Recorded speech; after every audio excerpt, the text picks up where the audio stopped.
Namaste, and welcome to day 18 of the Ready, Steady, Shimmy Challenge.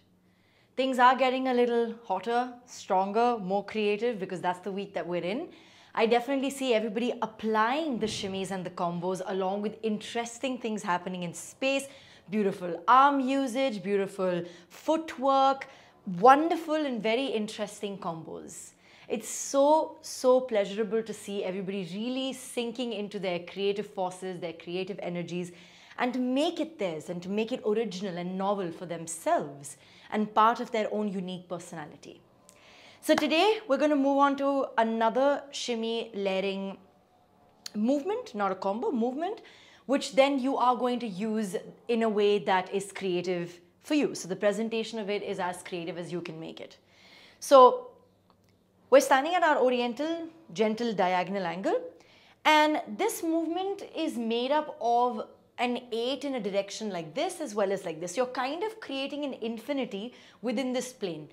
I'm not very sure what it's called in terms of its terminology because ever since I've been using this technique, I haven't really given it a name.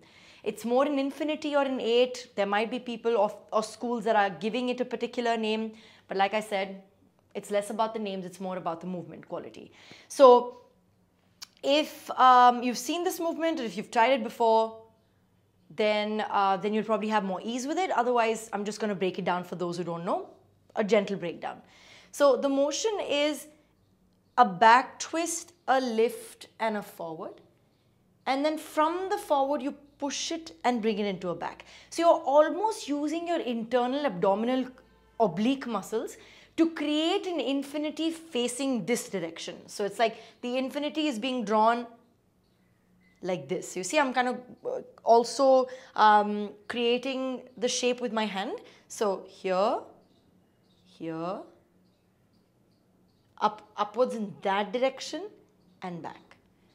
Up and down, up and down. So it goes up on the back and comes downwards in a slope, and then up on the forward and comes back in a slope. So you'll really feel this one in the obliques. It's very strong and powerful for the obliques. You really start getting connected with that particular muscle group, right? So you're going back and down and forward and down, back and down and forward and down. But remember, because this isn't really a beginner's course or a technical breakdown, I'm not spending a lot of time on breaking down the techniques bit by bit. Yeah, the attention is on creating our shimmy combo with it, our shimmy movement or layering with it, and then giving it to you to work with. Yeah, so back and forward and forward and back, back and forward and forward and back, back and forward and forward and back. Feel free to use your arms creatively, take liberties.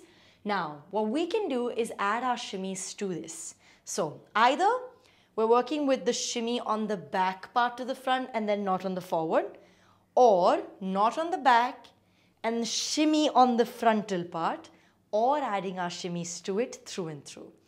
So shimmy and shimmy and shimmy and shimmy, shimmy and shimmy, shimmy. Really the front part really gets you, the front part really gets you in the pulling back. So forward and back and forward and back and forward and back.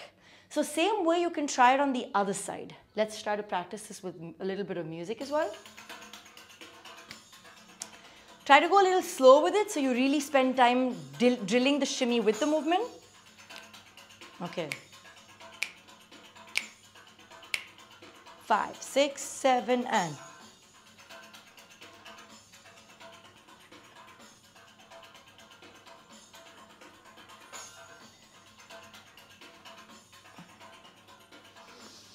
Ah, yes.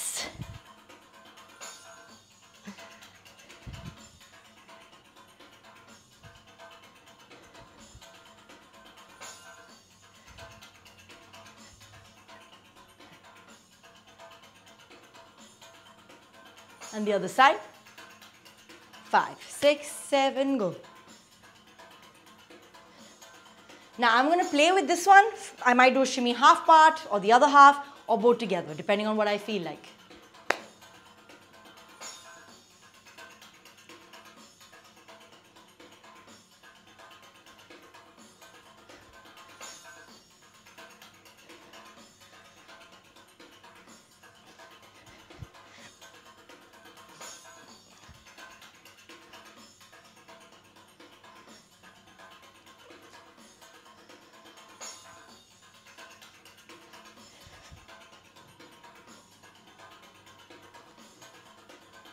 All right, super stuff. Not the easiest of shimmies, also because you're adding these two dimensions together and then putting your shimmies along with it, which can feel a little bit crazy sometimes. Once you really get into the groove of it, it actually feels quite good. It actually feels quite enjoyable. That shape is really enjoyable and one can really find pleasure in the movement. So super stuff. Add your arms or different elements that you could to make it more interesting. Play with how you want to use the shimmy, half on the back or on the front part of it or on both aspects or both parts of it. And really try to bring creativity to the forefront. How you can use this in a piece of music. Super. Keep practicing, keep sending in those videos, and I will see you tomorrow.